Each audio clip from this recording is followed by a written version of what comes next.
오늘 말씀의 제목은 분노가 밀려올 때입니다. 분노가 밀려올 때. 여러분들 영린이라고 하는 말을 아십니까? 이 영린이라고 하는 말은 옛날 그 춘추 전국 시대 이 중국의 이 법과 사상을 담은 책 중에 이 한비자라고 하는 사람이 지은 세난이라고 하는 책이 있습니다. 그 세난이라고 하는 책에 기록되어져 있는 영린지화에서 유래된 그러한 고사가 바로 이 영린이라고 하는 말이에요.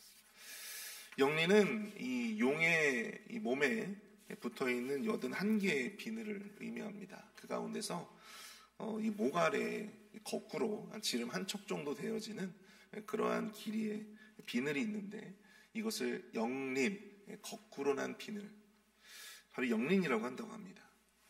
이 중국에서는 중국 사람들은 이 전설의 동물인 이 용이 사람들에게 매우 그 유익을 끼치는 그러한 동물로 그렇게 그리고 있어요.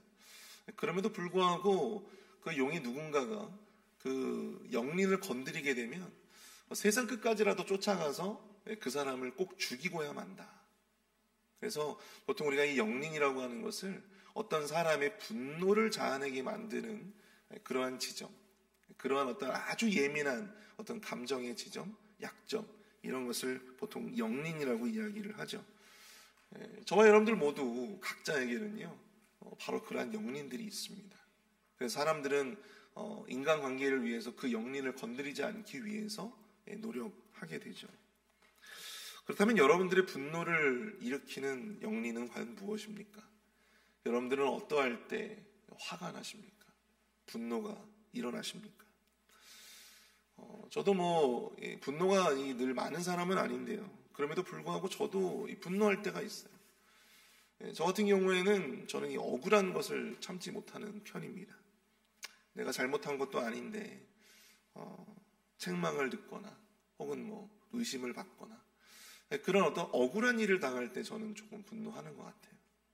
시시비비를 아주 정확하게 가리는 것을 좋아하죠. 그러다 보니까 그 과정에서 분노가 일 때가 있다는 것입니다. 사람들에게는 이처럼 누구나 영린이 있고요. 또 분노의 감정을 느끼는 순간들이 있습니다. 과연 그런 분노의 감정이 밀려올 때 우리 그리스도인들은 과연 그 분노의 감정을 어떻게 대처해야 할까? 그냥 무작정 참고 그저 인내하면 되는 것일까요? 아니면 그냥 그 화를 삭히고 아무 일도 없었다는 듯이 그렇게 가식을 부리면서 그렇게 살면 되는 것일까요? 오늘 우리가 읽은 본문은 다윗의 시입니다. 대표적인 이 구약의 학자인 이 군켈이라고 하는 사람을 비롯한 많은 학자들이 이 시를 저주시로 분류합니다. 많은 사람들이 이 시를 읽고 이것이 과연 원수를 사랑하라는 예수님의 가르침과 일맥상통하는지 거기에 대해서 의문을 갖기도 하지만 우리 모두 알다시피 여러분들 이 다윗의 인생도 꽤나 참 억울하고 참 많은 힘든 일들이 많았지 않습니까? 분노를 자아내는 일들이 참 많았어요.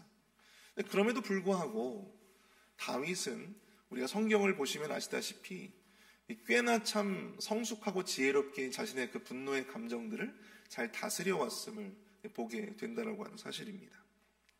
그러한 의미에서 오늘 본문은 이 많은 이 그리스도인들의 억울함 그리고 이 분노와 같은 부정적인 감정들이 밀려올 때 과연 어떻게 대처해야 하는가, 그것에 대한 영적인 통찰을 우리에게 전해주고 있다고 볼 수가 있습니다. 그래서 오늘 새벽에는 이 본문의 말씀을 통해서 이 분노가 밀려올 때 우리는 과연 어떻게 그것을 다스리고 또한 대처해야 하는가, 다윗의 이 저주의 시를 통해서 함께 귀한 영적인 통찰을 얻어보고자 합니다. 첫 번째로 우리 분노가 밀려올 때에 그럼에도 우리는 여전히 우리 하나님을 신뢰해야 한다라고 하는 것입니다. 분노가 밀려올 때 그럼에도 불구하고 우리는 여전히 하나님을 신뢰해야 한다. 여러분들 1절을 한번 볼까요? 내가 찬양하는 하나님이여 잠잠하지 마옵소서. 잠잠하지 마옵소서. 하나님은 다윗은 이 하나님께 잠잠하지 마시라 그렇게 호소합니다. 그럼 이때 다윗은 이 하나님의 어떤 이 침묵의 순간을 지금 보내고 있다고 우리가 여겨질 수가 있죠. 자신은 이토록 억울하고 참 화가 나고 두려운데 하나님은 마치 아무 일도 없다는 듯이 지금 그렇게 침묵하고 계시는 어떤 그런 순간을 지금 다윗이 맞이하고 있다고 하는 것을 우리가 깨닫게 됩니다. 바로 그 순간에 그 침묵을 깨는 호소로, 기도로 지금 다윗이 나아가고 있다고 하는 것이죠. 하나님 잠잠하지 마옵소서. 우리가 여기서 중요하게 짚고 넘어가야 할 부분이 있습니다. 바로 하나님께서 왜 침묵하시는가입니다. 여러분들은 혹시 무언가에 침묵해 보신 적이 있으십니까? 우리의 입을 닫고 침묵하게 되는 그러한 일들이 있죠. 대부분 우리가 언제 우리의 입을 닫게 됩니까? 사람들이 나를 조금은 비겁하게 볼지언정 내가 이 순간에 내 의견을 내거나 누군가에게 이 말을 하게 되면 안 된다라고 생각되어질 때가 있잖아요. 그런 어떤 침묵의 순간들. 우리가 입을 닫게 되는 이유는 무엇입니까? 바로 우리가 그것에 개입할 만한 능력이 있지 못하기 때문입니다. 말 한마디 잘못했다가 괜히 역풍을 맞을 수도 있고요. 또 괜한 오해를 살 수도 있기 때문에 또한 그 말 한마디로 내가 얼마나 큰 손해나 혹은 공동체로부터 따돌림을 당할 수가 있는지 그걸 알지 못하기 때문에 사실 우리는 말하는 것이 옳음에도 불구하고 의견을 내는 것이 옳음에도 불구하고 조용히 침묵할 때가 있다고 하는 것이죠. 예전에 600만 명의 유대인들을 가스실에서 아주 잔혹하게 죽였던 그 일에 아주 중요한 역할을 감당했던 아돌프 아히만이라고 하는 사람을 여러분 잘 아실 것입니다. 그가 아주 오래전에 이 전범 재판에서 그가 가지고 있었던 대부분의 혐의를 부정하거나 부인했습니다. 자신은 군인으로서 명령대로 수행했기 때문에 자신은 아무런 잘못이 없다라고 하는 것입니다. 나에게 그런 명령을 내렸던 사람이 잘못이지 군인으로서 그 명령을 성실하게 수행한 것이 과연 무엇이 큰 죄이겠으며 잘못이겠는가. 그러나 당시 전범 재판부는요 그에게 사형을 선고했습니다. 왜 그랬을까요? 그것은 그가 침묵하지 말아야 할 때 침묵했기 때문이었습니다. 그는 불의에 침묵했고 또 상관의 잘못된 지시에 침묵했어요. 자신의 도덕과 양심을 그 침묵으로 팔았기 때문이었습니다. 그럼 그가 그럼에도 불구하고 침묵할 수밖에 없었던 이유가 무엇이었습니까? 한 인간으로서 그렇게 침묵해야만 살아남을 수 있었기 때문이었어요. 이처럼 인간의 입장에서 이 침묵이라고 하는 것은 굉장히 나약한 단어입니다. 굉장히 어떻게 보면 비겁한 그러한 상징으로 우리가 생각해 볼 수 있어요. 인간들은 대개 힘이 없기 때문에 그 일을 온전히 해결할 만한, 주도할 만한 능력이 없기 때문에 침묵합니다. 그러나 하나님의 침묵은 인간의 그것과는 전혀 다르다고 하는 사실이에요. 하나님의 침묵은 인간의 침묵과는 전혀 다릅니다. 다윗도 그 누구보다도 그 사실을, 그 진리를 잘 알았던 사람이었습니다. 그래서 그는 분노 가운데에서 침묵하고 계시는 하나님 앞에 이렇게 호소합니다. 여러분들 6절부터 15절까지의 내용들을 한번 쭉 보세요. 6절부터 15절까지의 내용들을 보시면 자신을 괴롭히는 그러한 원수들에게 하나님이 이렇게 해달라고 아주 조목조목 아주 상세하게 그렇게 열거하며 기도하는 이 다윗의 이 기도를 여러분들이 보시게 됩니다. 일예로 여러분 8절과 9절과 10절을 보시면 그의 연수를 짧게 하시며 그의 직분을 타인이 빼앗게 하시며 그의 자녀는 고아가 되고 그의 아내는 과부가 되며 그의 자녀들은 유리하며 구걸하고 그들의 황폐한 집을 떠나 빌어먹게 하옵소서. 다윗은 아주 구체적으로 원수들을 향해서 하나님이 나 대신에 하나님이 어떻게 그들에게 원수를 갚아주시기를 원하는지를 아주 매우 명확하고 구체적으로 그렇게 기도하고 있다고 하는 것입니다.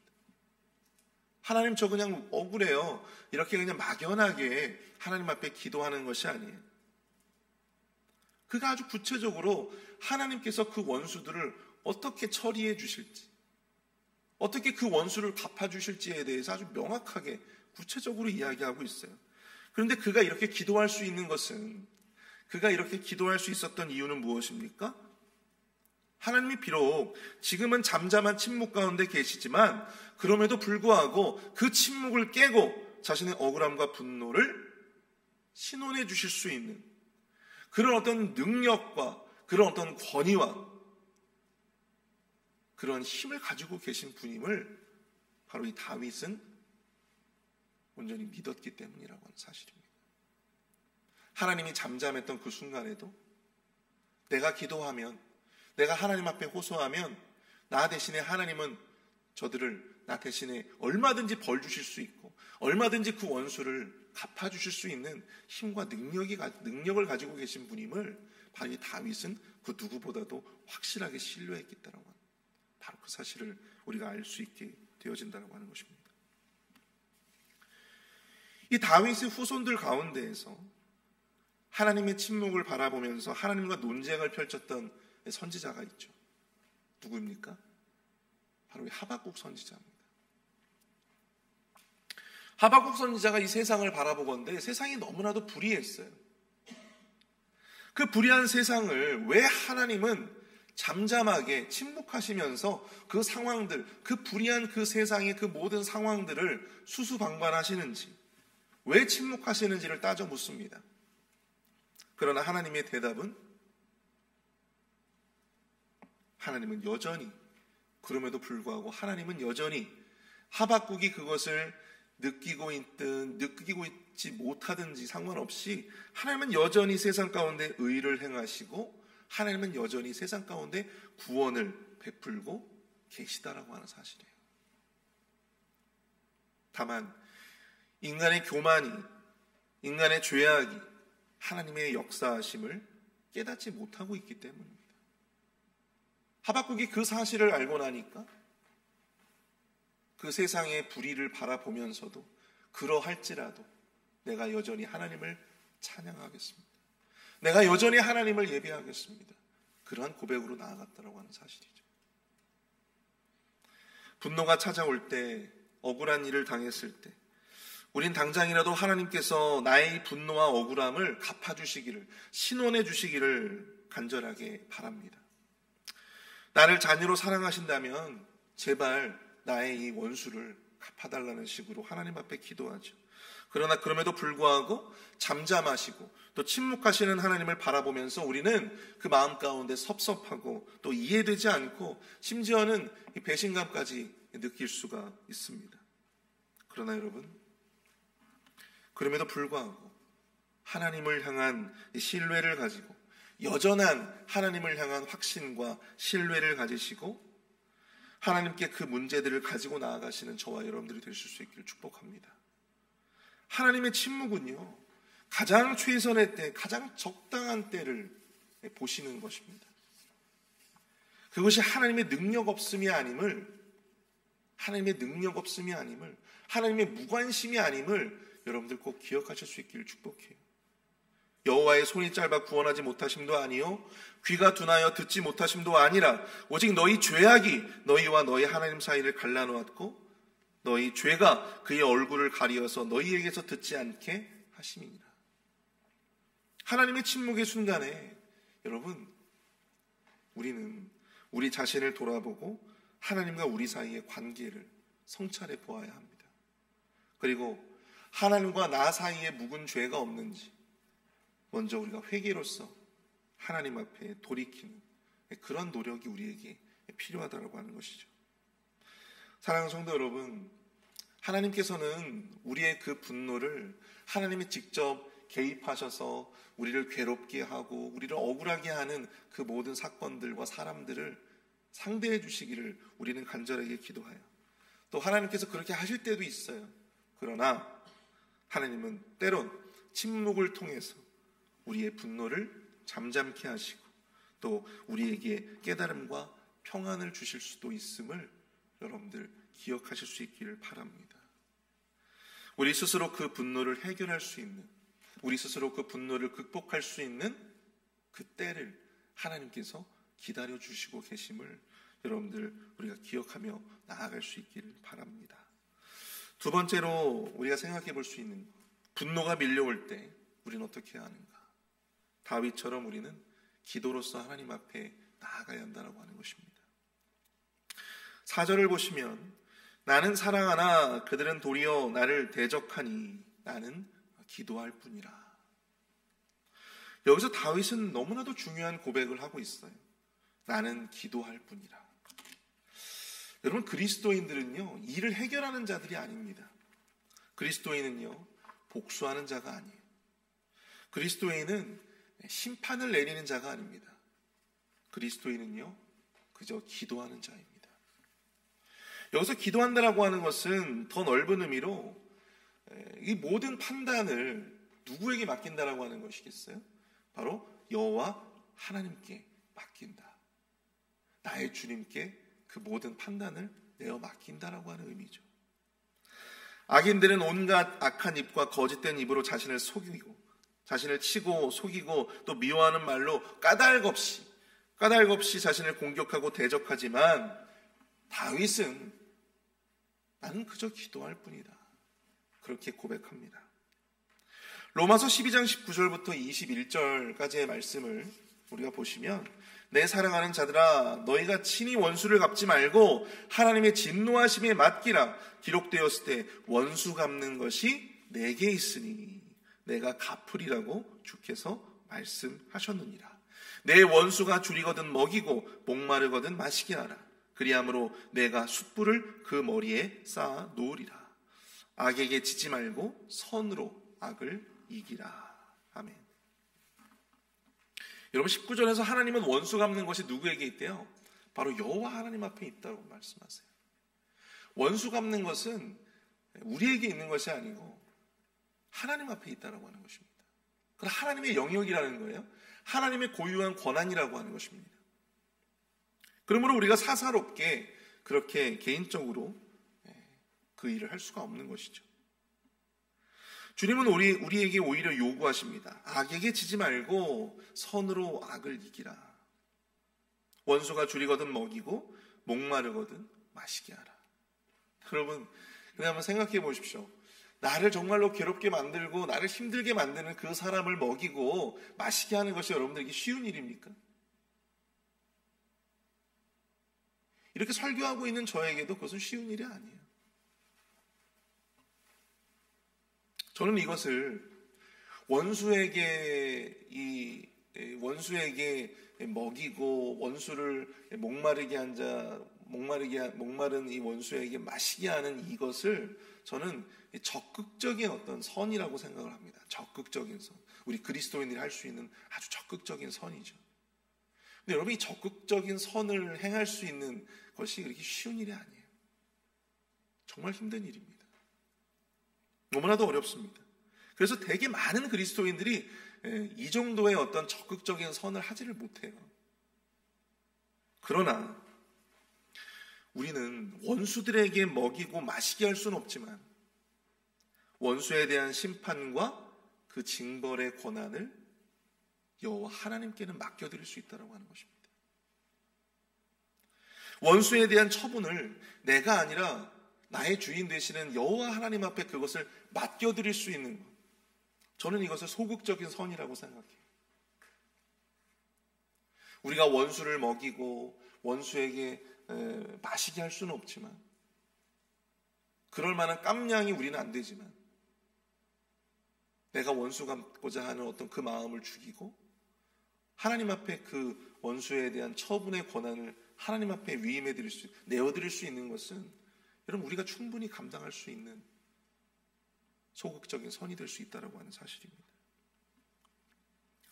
구약의 여러분들 느헤미야서를 보시게 되면요, 느헤미야가 이 성벽 재건을 하는데 참 많은 사람들이 느헤미야를 막 조롱하고 회방을 놓고 방해했잖아요. 그런데 하나님 앞에서 이 느헤미야가 그들을 놓고 하나님 앞에 이 다윗처럼 저주하면서 그렇게 기도했던 그러한 구절들이 있어요. 느헤미야 4장 4절부터 5절까지 말씀을 보시면 이런 구절이 있습니다. 우리 하나님이여 들으시옵소서. 우리가 업신여김을 당하나이다. 원하건대 그들이 욕하는 것을 자기들의 머리에 돌리사 노략거리가 되어 이방에 사로잡히게 하시고 주 앞에서 그들의 악을 덮어두지 마시며 그들의 죄를 도말하지 마옵소서. 사람들 앞에서 너무나도 나이스했던 이 느헤미야도 하나님 앞에서는요, 자신에게 분노를 막 일게 만들었던 그 대적들, 그 원수들, 그들을 놓고 하나님 앞에 아주 이렇게 진솔하게 자신의 그 마음을 다 토로하면서 다윗처럼 이렇게 기도했던 모습을 우리가 볼 수 있습니다. 근데 여러분, 참 신기한 것은 느헤미야가 이러한 어떤 저주의 시로서, 저주의 찬양으로서, 저주의 기도로서 하나님 앞에 나아갔지만 그럼 달라지는 것은 아무것도 없었다고 하는 것입니다. 달라지는 것은 아무것도 없었어요. 오히려 대적들의 방해가, 대적들의 위협이 더 극심해지고 심지어 느헤미야를 암살하고자 하는 그런 시도까지 있었습니다. 내가 그렇게 하나님 앞에 기도했는데, 내가 그렇게 하나님 앞에 호소했는데 하나님은요, 그 순간 느헤미야의 바람대로, 느헤미야의 어떤 기도대로 움직여주지 않으셨어요. 그런데 그런 그 가운데서 하나님은요, 느헤미야를 지켜주십니다. 그가 하려고 했던 성벽의 공사가 더 빠르게 진행되어질 수 있도록 그 성벽의 공사 가운데 하나님께서 은혜를 베풀어 주셨어요. 더디게 진행되었던 공사가 하나님의 은혜 가운데 거의 막바지에 이르르니, 분노가 밀려올 때 우리가 기도해야 하는 것은 무엇입니까?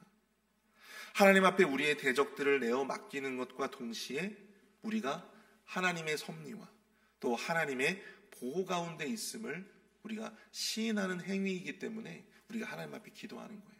느헤미야가 원수를 벌해달라고 하나님 앞에 기도했음에도 불구하고 하나님은 원수를 벌해주는 대신에 오히려 느헤미야의 공사와 느헤미야를 지켜주시고 섭리해 주심을 우리가 볼 수 있다고 하는 것입니다. 여러분, 집에 제가 있으면요, 종종 이 둘째 아들이 울면서 저한테, 아빠 하면서 저한테 올 때가 있어요. 그리고 형이 자신에게 했던 아주 그 부당한 일들을 저에게 막 소상하게 그렇게 알려줍니다. 자기가 잘못했던 것들은 싹 빼고 형이 자신에게 한 부당한 일들만 저에게 다 일러바치죠. 근데 그 아이가 저한테 와가지고 그렇게 하는 이유가 무엇입니까? 다른 사람은 몰라도 아빠는 형에게 자신을 괴롭히는 그 형을 벌해줄 수 있는 그러한 사람이라고 하는 것을 이 어린애도 알기 때문이죠. 그리고 아빠라면 자신을 보호해줄 수 있다고 믿기 때문입니다. 우리의 기도라고 하는 것은 바로 그 기도라고 하는 행위도 바로 이와 같다라고 하는 것이죠. 우리의 약함을 하나님 앞에 인정하고 하나님의 도우심과 하나님의 보호하심을 바라는 것이다라고 하는 것입니다. 사랑하는 성도 여러분, 분노가 밀려올 때, 그럴 때일수록요, 우리가 더욱더 기도의 자리로 나아가야 될 줄로 믿습니다. 그냥 우리가 뭐 억울한 일이 있으니까 그 억울함을 토로하기 위해서 하나님 앞에 나아가야지, 사실 그러한 마음보다도요, 하나님 앞에 이 다윗과 느헤미야처럼 자신의 연약함을 드러내기 위해서 오히려 더 적극적으로 하나님 앞에 우리의 연약함, 우리의 나약함을 하나님 앞에 드러내기 위해서 우리는 기도의 자리로 나아가야 한다고 하는 것입니다. 우리의 연약함을 드러냄으로써 하나님은요, 더욱더 우리의 삶에 깊이 개입하시고 하나님의 섭리와 또한 인도하심과 보호하심으로 우리를 도우신다라고 하는 사실을 우리는 기억해야 합니다. 느헤미야의 기도에 하나님이 그의 삶과 그의 사역에 기름 부으시고 또 그를 위험에서 구해 주셨듯이 말이죠. 사랑하는 성도 여러분, 아무쪼록 우리의 분노의 자리가 어떠한 다른 악을 만들어내는 또 다른 악을 만들어내는 그런 자리가 아니라 기도의 자리가 되실 수 있기를 축복합니다. 선으로 악을 이겨낼 수 있는, 선으로 악을 이겨낼 수 있는 그런 의로운 자리가 되실 수 있기를 축복합니다. 나의 연약함이 드러나고 또 하나님의 섭리와 능력이 드러나는 그런 구원의 자리, 하나님의 인도하심과 도우심의 자리가 바로 우리의 분노의 자리가 되실 수 있기를 축복합니다. 우리 이 시간 함께 기도할 수 있기를 원하는데요, 이 시간 함께 우리가 좀 기도하실 때, 우리가 억울한 일을 만나고 분노가 일어나는 일을 만날 때 분노에 우리의 죄를 쌓는 인생이 되지 않게 하여 주시고, 하나님 앞에 그 모든 판단을 맡겨드리며 침묵 중에서도 우리의 분노를 해결해 주실 수 있는 주님을 여전히 신뢰할 수 있는 우리가 되게 하여 주시옵소서. 또한 뿐만 아니라 그럴 때일수록 더욱더 기도의 자리로 나아가 하나님의 도우심을 구하는 우리 모두가 될 수 있도록 인도해 달라고 이제 함께 마음을 합심해서 기도하도록 하겠습니다.